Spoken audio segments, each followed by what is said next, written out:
Hello students, myself is RP Singh. I want to discuss first unit of class 12th, that's name is solid state. आज हम देखिए solid state को define करने जा रहे हैं। वैसे तो सॉलिड के बारे में आपने क्लास 9th में पढ़ लिया होगा, फिजिक्स में भी पढ़ा होगा, सॉलिड लिक्विड गैस के बारे में पढ़ा होगा, लेकिन यहाँ पर ये जो फर्स्ट यूनिट दी गई है आपके सिलेबस में वो पूरी यूनिट ही सॉलिड स्टेट के लिए है। इसमें काफ़ी एक्सप्लेनेशन आएगा। पहले आपने मैटर की स्टेट्स पढ़ी, मेनली 3, वैसे 5 होती हैं, 3 स्टेट्स आपने पढ़ी, सॉलिड लिक्विड एंड गैस। अब सॉलिड को आप सॉलिड की कितने टाइप्स होते हैं, क्या डेफिनेशंस होती हैं, बहुत बड़ा एक्सप्लेनेशन है जो आप इस यूनिट में पूरा यूनिट ही सॉलिड स्टेट के लिए दिया हुआ है, जिसमें आप सॉलिड को ही पढ़ेंगे। तो देखिए first, what is solid? Solid क्या है? सॉलिड किसे कहते हैं? सॉलिड, देखिए solids are chemical substances which are characterized by definite shape and volume, rigidity, high density, low compressibility। मतलब ये जो चीज़ें मैंने बोली हैं, जिस सब्सटेंस के अंदर ये कंडीशंस पाई जाएंगी वो सॉलिड होगा। वैसे तो छोटी क्लास में ये बोल दिया जाता है जिसकी डेफिनेट साइज और वॉल्यूम होता है वो सॉलिड होता है, बस इतना कह के छोड़ दिया जाता है। लेकिन आप इसमें कुछ चीज़ें और जोड़ लें, इनकी कुछ प्रॉपर्टीज, जैसे देखिए आपने देखा कि इनकी डेफिनेट शेप होगी, वॉल्यूम होगा, रिजिडिटी होगी यानी मजबूती, दृढ़ता, हाई डेंसिटी, उसकी डेंसिटी ज़्यादा होगी, और लो कंप्रेसिबिलिटी, अगर उसको आप कंप्रेस करेंगे, दबाएंगे तो मान लो ज़्यादा आप उसको कंप्रेस करेंगे तो ऐसा नहीं है कि वो नहीं दबेगा, एक लिमिट से ज़्यादा जब उसको आप फोर्स करेंगे, प्रेशर लगाएंगे, दबेगा, लेकिन उसकी जो कंप्रेसिबिलिटी है वो लिक्विड और गैस से कम होगी, इसलिए दिया गया है low compressibility. I am repeating, solids are chemical substances. देखिए सॉलिड्स आर, देखिए आप, solids are chemical substances which are characterized by definite shape and volume, rigidity, high density, low compressibility। तो इनके द्वारा आप सॉलिड को समझेंगे। और आगे देखिए the condition constitute particle, constitute particle उसको बोलते हैं जो उस सॉलिड को बनाने में भाग लेते हैं। वो क्या क्या हो सकते हैं? एटम्स हो सकते हैं, मॉलिक्यूल्स हो सकते हैं, आयंस हो सकते हैं। जो एटॉमिक मॉलिक्यूल होंगे आगे इनका एटॉमिक सॉलिड होंगे, आगे जाके क्लासिफिकेशन पढ़ेंगे तो उसमें एटम्स होंगे, मॉलिकुलर सॉलिड में मॉलिक्यूल होंगे, आयनिक सॉलिड्स में आयन होंगे, उसके कॉन्स्टिट्यूट पार्टिकल्स। तो the constituent particles are closely packed and held together by strong interparticle forces. उसके जो कॉन्स्टिट्यूट पार्टिकल हैं वो एक दूसरे के साथ बंधे होंगे और उनके बीच के जो फोर्स होंगे जिनको हम इंटर पार्टिकल फोर्स बोलते हैं वो काफ़ी स्ट्रांग होंगे। तो काफ़ी स्ट्रांग इंटर पार्टिकल फोर्स से वो पार्टिकल, कॉन्स्टिट्यूट पार्टिकल आपस में बंधे होंगे, इसी को हम सॉलिड बोलेंगे। और इसमें जो ऊपर बताया ये प्रॉपर्टीज होनी चाहिए। अब नेक्स्ट देखिए types of solids based on arrangement of constitutes. देखिए इसमें चैप्टर में आप देखेंगे कि सॉलिड का जो क्लासिफिकेशन है वो 2 टाइप से किया गया है। एक टाइप बाद में आएगा जिसका नाम होगा बेस्ड ऑन मैग्नेटिज्म। तो इसमें ये देखिए वो मैग्नेटिज्म के आधार पर क्लासिफिकेशन होगा, और ये कॉन्स्टिट्यूट पार्टिकल का जो अरेंजमेंट है उसके आधार पर है, उसके ऊपर बेस्ड करके किया गया है। Types of solids based on arrangement of constituents। तो these are, देखिए there are 2 types of solids based on arrangement of constituents। वो 2 टाइप कौन कौन से हैं? एक है क्रिस्टलाइन सॉलिड्स और नंबर 2 एमोर्फस सॉलिड। इनको 2 भागों में बांटा गया है, 2 टाइप दिए गए हैं इसके, एक क्रिस्टलाइन सॉलिड्स है और दूसरे एमोर्फस सॉलिड्स हैं। अब क्रिस्टलाइन सॉलिड्स क्या हैं, एमोर्फस सॉलिड्स क्या हैं, अभी देखिए बहुत ही आप अच्छी तरह से इसको समझेंगे। पहले जनरली मैं थोड़ा सा आपको बता दूं कि क्रिस्टलाइन सॉलिड्स में जो उसके कॉन्स्टिट्यूट पार्टिकल होंगे उसका जो अरेंजमेंट होगा वो रेगुलर अरेंजमेंट होगा, एक डेफिनेट व्यवस्था होगी, एक अच्छा अरेंजमेंट होगा। और जो एमोर्फस सॉलिड होंगे उनमें कॉन्स्टिट्यूट पार्टिकल की जो अरेंजमेंट होगी वो अच्छी नहीं होगी, वो रेगुलर नहीं होगी, डेफिनेट नहीं होगी। तो देखिए एक बार पढ़ते हैं इसको क्रिस्टलाइन सॉलिड्स के बारे में। एक क्रिस्टल और crystalline solid is a solid material whose constituents such as atom molecule, वही आयन रिपीट दिया हुआ है, are arranged in a highly ordered microscopic structure. यानी इनके जो कॉन्स्टिट्यूट पार्टिकल हैं वो हाईली ऑर्डर्ड हैं, रेगुलर ऑर्डर हैं, उनका एक निश्चित क्रम होगा। Forming a crystal lattice, lattice भी से एक जाल होता है, जो क्रिस्टल की जो फॉर्म बनेगी वो इसकी रेगुलर फॉर्म होगी, उनका एक ऑर्डर निश्चित होगा। And that x tends in all directions, जो कि सारी डायरेक्शन में, सभी डायरेक्शन में, आप किसी भी डायरेक्शन में जाइए उसमें उनकी जो अरेंजमेंट होगी पार्टिकल की वो रेगुलर होगी। आप डायग्राम से देखिए, डायग्राम आपके सामने है, ये मैंने कुछ सर्किल बना करके दिया है। यहाँ पर आप एनायन भी ले सकते हैं, मॉलिक्यूल भी ले सकते हैं, एटम भी ले सकते हैं। वो सॉलिड किस टाइप का है वो इस पर डिपेंड करेगा। इसलिए मैंने यहाँ पर एनायन, कैटायन, एटम या मॉलिक्यूल की बात नहीं कर रहा हूँ, मैंने एक सिंबल ले लिया है। मैंने कुछ सिंबल देखिए ब्लू लिए हैं, कुछ रेड लिए हैं, हो सकता है आपको ब्लैक दिखाई दे रहे हो तो ब्लैक मान लेना, कोई दिक्कत नहीं है। तो ब्लू रेड ब्लू, आप अरेंजमेंट देखें इनका, रेड ब्लू रेड, फिर देखिए रेड, मैं इन दोनों के बीच में ब्लू लिया है, blue red blue red blue red, फिर मैं यहाँ से देखिए ब्लू लिया तो ब्लू रेड, देखिए red blue red blue red blue, ऐसे करके मैंने देखिए blue red blue red blue red और ब्लू, ऐसे करके मैंने का एक ऑर्डर बनाया है। बिल्कुल आप देख सकते हैं इसका अरेंजमेंट जो है ना कितना क्लियर है, कितना साफ सुथरा है, एक अरेंजमेंट बहुत ही सुंदर अरेंजमेंट है इसका, रेगुलर अरेंजमेंट है, कोई भी इसमें क्रम ऑर्डर जो है चेंज नहीं किया गया, डिस्टर्ब नहीं किया गया है। जैसे ब्लू के बाद डायरेक्ट ब्लू नहीं आया, ब्लू के बाद रेड आया, रेड के बाद ब्लू आया, ब्लू के बाद रेड। आप देखिए इस लाइन में देखिए, चाहे इस लाइन में देखिए, चाहे इस लाइन में देखिए, किसी भी रो में आप देखिए कि ब्लू के बाद रेड, यानी कि ऑर्डर जो है ना एक निश्चित किया गया है, रेगुलर ऑर्डर है। इसी को हम बोलेंगे क्रिस्टलाइन सॉलिड। और इसकी प्रॉपर्टीज आप देखिए, इसमें जो प्रॉपर्टीज होंगी वो कैसे वेरी करेंगी, इनका जो ऑर्डर है, इनका जो क्रम है वो लॉन्ग रेंज में है। लॉन्ग रेंज का मतलब है आप कितना भी इसको लॉन्ग कीजिए इनमें डिस्टर्ब नहीं आएगा, कितना भी लॉन्ग इसकी शेप बनाइए डिस्टर्बेंस नहीं आएगा। आप जैसे मैंने एक एग्जांपल लिया, देखिए ये मैंने देखिए रो बनाई है, इस रो में आप देख रहे होंगे ब्लू रेड, आगे बढ़ेंगे तो फिर यही ऑर्डर आएगा। आप दूसरी लाइन में जाइए, ऐसे करके मैं जो ऑर्डर बनाए हैं, आप कितने भी लॉन्ग रेंज लेंगे इनका ऑर्डर निश्चित रहेगा, जो कि एमोर्फस में नहीं होगा। अभी हम थोड़ा आगे पढ़ने वाले हैं इसको। अब प्रॉपर्टीज देखिए क्या है, इनकी प्रॉपर्टीज डायरेक्शन वाइज चेंज होती है। डायरेक्शन वाइज कैसे चेंज होती हैं, देखिए मैंने इस एग्जाम्पल को, मैं दोनों के एग्जाम्पल आपको एक साथ समझाता हूं। देखिए एमोर्फस के बारे में पहले थोड़ा इसकी डेफिनेशन देख लें, फिर मैंने एक एग्जाम्पल अलग से तैयार किया, उसको क्लियर करता हूं। अपना घरेलू एग्जाम्पल है, व्यवहारिक एग्जाम्पल है। एमोर्फस सॉलिड्स क्या है, देखिए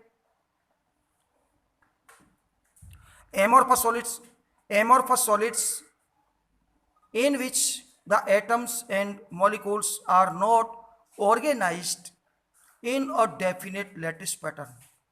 यानी इसमें जो पार्टिकल हैं, जो कॉन्स्टिट्यूट पार्टिकल हैं वो निश्चित ऑर्डर में नहीं है।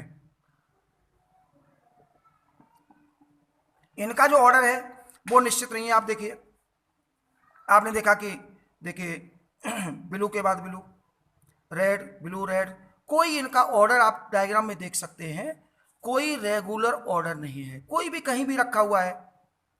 इनका जो अरेंजमेंट होगा वो शॉर्ट रेंज में होगा। शॉर्ट रेंज और लॉन्ग रेंज क्या है, इसका लॉन्ग रेंज में आप कहीं भी तक, कितने भी लंबे तक जाइए, दूरी तक जाइए, इनका ऑर्डर डिस्टर्ब नहीं होगा। और इनका ऑर्डर डिस्टर्ब थोड़ी दूरी तक, थोड़ी डिस्टेंस में, शॉर्ट रेंज में तो आपको लगेगा क्या सही चल रहा है हमारा। देखिए कैसे, मैंने आपको एक एग्जाम्पल बनाया कि आपने देखा, देखिए रेड के बाद देखो ब्लू आ गया, ब्लू के बाद रेड आ गया, तो आपको लग रहा है कि देखो ये ऑर्डर तो बिल्कुल डेफिनेट है, रेगुलर ऑर्डर है। लेकिन आगे अगर स्ट्रक्चर बनाई जाए तो ये डिस्टर्ब हो जाएगी। इसमें देखिए आप इस लाइन को आप देखें, रेड के बाद ब्लू आई, ब्लू के बाद रेड, रेड के बाद फिर रेड आ गया। तो ये देखिए रेड आया, आप दूसरी कोई लाइन ले लें, आप देखेंगे इसमें, देखिए अगर इसमें लाइन को आप देखें, मेरा इशारा देखें, अगर इसमें आप लेते हैं, इस लाइन को अगर आप ड्रॉ करते हैं तो देखिए इस लाइन में आप देखेंगे ब्लू, ब्लू और रेड आ गया, ऑर्डर डिस्टर्ब हो गया, अरेंजमेंट इनका डिस्टर्ब हो गया, जो कि उसमें नहीं होगा। उसमें जो भी क्रम शुरू होगा, जो भी ऑर्डर शुरू होगा, अगर आप इस तरह से एक लाइन लेते हैं तो सारे रेड आ रहे हैं, आप देखें सारे रेड आ रहे हैं, इसमें सारे ब्लू आ रहे हैं, सारे रेड आ रहे हैं, सारे ब्लू आ रहे हैं। तो एक क्रम बनाना, अगर आप ऐसे लेते हैं तो ब्लू रेड आएगा, आप ऐसे लेते हैं तो ओनली ब्लू आ रहे हैं, ओनली रेड आ रहे हैं। तो जो आप लाइन एक सीधी ड्रॉ करेंगे, उसमें जो भी ऑर्डर होगा वो पूरे उसमें सेम रहेगा, रेगुलर रहेगा, डिस्टर्ब नहीं होगा। और इसमें डिस्टर्ब हो जाएगा। आप देखिए रेड रेड ब्लू, कोई ऑर्डर नहीं बना इसका। आप यहां से ड्रॉ कर लें तो ब्लू ब्लू रेड आ गया, और थोड़ा सा आपको कहीं लगेगा कि देखो रेगुलर भी है। कैसे लग रहा है, रेड ब्लू रेड, आपको रेगुलर भी लग रहा है। तो रेगुलर ऑर्डर जो है ना वो शॉर्ट रेंज में है, मतलब थोड़ी देर तक तो ये, थोड़ी देर तक तो लगेगा आपको कि रेगुलर है, लेकिन उसके बाद लगेगा यार ये तो इरेगुलर हो गया। तो इसमें इरेगुलर अरेंजमेंट होगा कॉन्स्टिट्यूटिव पार्टिकल का, और उसमें रेगुलर होगा। ये आप रेगुलरिटी और इरेगुलरिटी की आप समझ गए होंगे। अब देखिए मैं इनके बारे में एक मैंने जो एग्जाम्पल तैयार किया है उससे आप 100% समझ लेंगे। क्या है, देखिए रेगुलर अरेंजमेंट और इरेगुलर अरेंजमेंट, इनके आधार पर इनकी प्रॉपर्टी चेंज होती है। प्रॉपर्टी कैसे चेंज होती है, आप देखिए अगर मैं इस लाइन को ड्रॉ करता हूं जैसा आप इसमें किया हुआ है, तो देखिए ब्लू रेड आ रही है इस पर रेड ब्लू आ रहा है। इस पर देखिए अगर इसको लेते हैं तो ब्लू रेड आ रहा है। और आप देखें इस लाइन को जो मैंने ड्रॉ किया है, इस पर आप देखेंगे कि इस पर देखिए सारे रेड आ रहे हैं, इस पर सारे ब्लू आ रहे हैं, इस पर सारे रेड आ रहे हैं। और ऐसे अगर हम लेते हैं लाइन को तो रेड ब्लू आ रहा है, इसमें देखिए ब्लू रेड आ रहा है। ऐसे लाइन लेते हैं आप, देखिए ऐसे मेरा इशारा देखें, ऐसे अगर आप लेते हैं, ये लेते हैं तो ब्लू रेड, यानी कि आप डायरेक्शन चेंज करते हैं तो उसकी प्रॉपर्टी चेंज होती है। कैसे, इस लाइन में आप इस डायरेक्शन में देखिए, हॉरिजॉन्टल डायरेक्शन में देखिए तो ब्लू रेड ऐसे करके आया, इसमें सारे रेड आए, इसमें सारे ब्लू आए, यानी डायरेक्शन चेंज करने पर इसकी प्रॉपर्टी चेंज हो गई। और इसमें किसी भी डायरेक्शन में जाइए प्रॉपर्टी चेंज नहीं होगी, क्योंकि हर डायरेक्शन में आपको कुछ रेड और कुछ ब्लू निश्चित रूप से मिल जाएंगे। कोई भी लाइन आप इसमें ड्रॉ करेंगे तो हर लाइन पर किसी भी डायरेक्शन में लाइन को ड्रॉ कीजिए, हर लाइन पर आपको कुछ रेड कुछ ब्लू मिल जाएंगे। आप इस डायग्राम को थोड़ा और बड़ा कर लेंगे और वाइड कर लेंगे तो थोड़ा सा और क्लियर हो जाएगा। अब मैंने एक एग्जाम्पल बनाया कि देखिए एग्जाम्पल कैसा है। आपने दावत सबने खाई होगी, विवाह शादी में आप जाते हो, दावत खाते हो, ये सब लोग खाते हैं, दावत खाई होगी। तो देखिए दावत से एक एग्जाम्पल लीजिए। दावत में 3 तरह के लोग खाने वाले, देखिए आप, वॉइस है, B for voice, B for blue. मैं छोटे छोटे ये फुल फॉर्म तो ऐसे ही है, आप समझ लें कि ये मैंने छोटे जो ब्लू सिंबल लिए हैं, सर्किल लिए हैं, वो बॉयज़ के लिए लिए हैं। और ये ग्रीन जो है ना मैंने गर्ल्स के लिए ले लिए हैं, सॉरी रेड जो है ना मैंने गर्ल्स के लिए ले लिए हैं। और जो बड़े सिंबल लिए हैं, बड़े सर्किल लिए हैं, ये मैंने लेडीज़ नाम लिख दिया है इसका, बड़ी बड़ी जो महिलाएं हैं उनको लिख दिया है। आप एग्जाम्पल अपना दूसरा कोई बना सकते हैं, नो एनी प्रॉब्लम, लेकिन मेरा एग्जाम्पल समझिए आप। सपोज दावत खाने के लिए 3 प्रकार के लोग पहुंचे, कुछ बॉयज़ पहुंचे, कुछ लड़कियां पहुंची, कुछ बड़ी बड़ी महिलाएं पहुंची। तो आपने गांव में जो दावत का अरेंजमेंट देखा होगा, वेल डिफाइंड अरेंजमेंट होता है कि एक टाट पट्टी बिछा देते हैं और बिछा करके उस पर अरेंजमेंट करते हैं। बढ़िया तरीके से अरेंजमेंट आपने देखा होगा कि एक किनारे पर कहीं लड़कों को बैठाया जाएगा, एक लड़कियों को बैठाया जाएगा, फिर महिलाओं को बैठाया जाएगा, कहीं बड़े बूढ़े इंसान होंगे वो बैठेंगे। मतलब मेल में फीमेल मिक्स नहीं होंगी, फीमेल में मेल मिक्स नहीं होंगे, ऐसा अरेंजमेंट होता है। अब हमने अरेंजमेंट कर दिया कि इस लाइन पर केवल, इस टाट पट्टी पर केवल लड़के बैठेंगे और इस टाट पट्टी पर केवल लड़कियां बैठेंगी और इस टाट पट्टी पर केवल बड़ी बड़ी जो महिलाएं हैं वो बैठेंगी। क्योंकि जो है ना, हर एक की हमने जो अरेंजमेंट है वो वेल डिफाइंड अरेंजमेंट है।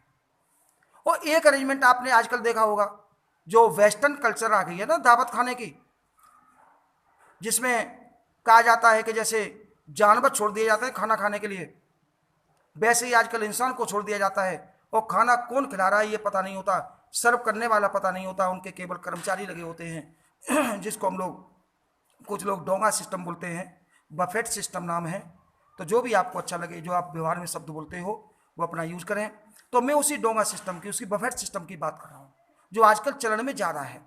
उसमें आपने देखा होगा कि कोई भी अरेंजमेंट नहीं होता।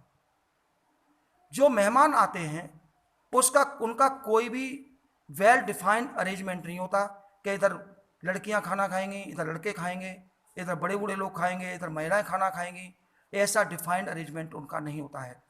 तो आपने देखा कि सारे मिक्सअप हो जाते हैं आपस में, लड़कियां, लड़के, बड़े बूढ़े, महिलाएं, नए पुराने, आपके गेस्ट, रिश्तेदार, मेहमान, अड़ोसी पड़ोसी, सब मिक्स होकर के खाना खाते हैं। इस डायग्राम में आप देख रहे होंगे कि मैंने ब्लू जो छोटे छोटे सर्कल दिखाए हैं वो लड़कों को दिखाए हैं, वही वाले सर्कल हैं ऊपर वाले, उन्हीं को सबको मैंने वेस्टर्न कल्चर के हिसाब से दावत खिला रहा हूँ। तो और ये लड़कियाँ भी इसमें शामिल हैं, महिलाएं भी शामिल हैं। अब ये दावत खा रही हैं वेस्टर्न कल्चर के हिसाब से। और इसमें आप देखें कैसे खा रहे हैं, आप देख रहे होंगे, ये बिल्कुल प्रैक्टिकली एग्जाम्पल आपकी सबकी लाइफ में आता है, रोजाना आता है। आप कैसे खा रहे हैं, देखो सब मिक्स है, कहीं इसमें ऐसा अरेंजमेंट नहीं है कि लड़के एक तरफ हो, लड़कियां एक तरफ हो, महिलाएं एक तरफ हो, ये सब मिक्सअप हो गए। आप किधर भी नजर डालिए, किसी भी डायरेक्शन में नजर डालिए, आपको उस हर डायरेक्शन में लड़के, लड़कियां और महिलाएं, तीनों प्रकार के लोग नजर आएंगे। आप हॉरिजॉन्टल जाइए, वर्टिकल जाइए, आप किसी भी डायरेक्शन में जाइए। मैंने नंबर डाल के देखे, देखिए फर्स्ट नंबर डाला है, आपको दिखाई दे रहा होगा। फर्स्ट नंबर में मेरी ये लाइन गई, इस लाइन में लड़के भी मिल जाएंगे आपको, या लड़के भी मिलेंगे, महिलाएं मिलेंगी, लड़कियां भी मिलेंगी, सब मिलेंगे। इस डायरेक्शन में जाइए, इस डायरेक्शन में मिलेंगे आपको, इसमें मिलेंगे, इसमें देखिए। यानी आप प्रैक्टिकली देखें, ये जितनी भी डायरेक्शन मैंने इसमें कंसीडर की हैं, उस प्रत्येक डायरेक्शन में आपको सब मिलेंगे। ये देखिए बड़ी महिला है, ये कोई लड़का है, यहाँ पर महिला है, फिर गर्ल मिल गई, आगे लड़की मिल गई। तो इसमें देखिए आपने क्या देखा कि आप किसी भी डायरेक्शन में जब आप दावत खा रहे हो इस तरह की, तो आप किसी भी डायरेक्शन में अपनी नज़र घुमा करके देखें, आपको सब तरह के लोग मिलेंगे। तो इसकी प्रॉपर्टी जो ना हर डायरेक्शन में सेम रहेगी। आप इधर देखेंगे तो सब मिक्स होंगे, इधर देखेंगे सब मिक्स होंगे, इधर देखेंगे सब मिक्स होंगे। तो इसकी जो प्रॉपर्टी है एमोर्फस की, वो डायरेक्शन वाइज चेंज नहीं होगी। और क्रिस्टलाइन सॉलिड जो हैं उनकी डायरेक्शन वाइज चेंज होगी। इसमें ओनली आपको बॉयज नजर आएंगे, इस डायरेक्शन में देखेंगे बॉयज नजर आएंगे, नंबर 1 देखिए। नंबर 2 में देखिए केवल लड़कियां नजर आएंगी, गर्ल्स नजर आएंगी। और नंबर 3 में देखिए केवल महिलाएं, बड़ी बड़ी जो लेडीज हैं वो नजर आएंगी। और अगर आपने ये लाइन ड्रॉ कर ली, अगर आप यहां से खड़े होकर के देखते हैं सपोज, और इधर को देखते हैं, तो आप कहेंगे नहीं नहीं साहब, इस दावत में तो देखिए बॉयज भी और महिलाएं दोनों बैठी हुई हैं, दोनों खा रही हैं। और अगर आप इस डायरेक्शन में यहां से खड़े होकर के देखते हैं, इस डायरेक्शन में देखते हैं, तो आप कहेंगे नहीं नहीं, इसमें महिलाएं नहीं है, इसमें बॉयज और गर्ल्स हैं। ठीक है ना। और अगर आप इस डायरेक्शन में, इस 6 नंबर की डायरेक्शन में देखते हैं, तो ये वाला व्यक्ति क्या कहेगा जब यहाँ खड़ा होकर के देखेगा तब, या यहाँ खड़ा होकर के देखेगा तब वो ये कहेगा नहीं नहीं आप गलत बोल रहे हो, इसमें लड़के तो है ही नहीं। लड़के कहाँ हैं इसमें, इसमें तो केवल गर्ल्स और लेडीज हैं।